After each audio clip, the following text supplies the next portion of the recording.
Hello, fellow camping enthusiasts. I'm Naomi. I'm with SNS Rentals 101, and I'm here in our camper called Smore.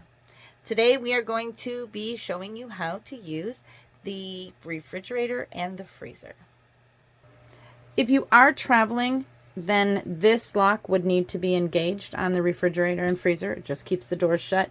Otherwise, the purpose for it is just driving, so you can just leave it in the open position. The person setting up your camper should automatically open that for you. And they should also have the refrigerator turned on for you already. But just in case you need to set it, let's go over how. So at this time, the refrigerator is off.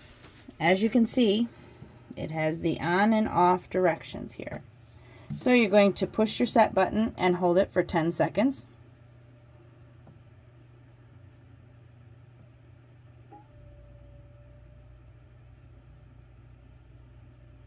All the lights will come on.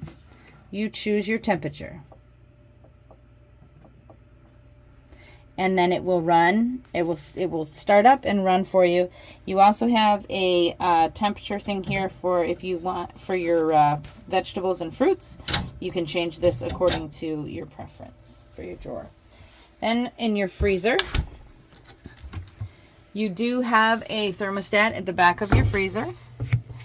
And obviously cold and colder, or right in the middle, if you, depending on really what you are needing for your trip's needs. That concludes our refrigerator and freezer.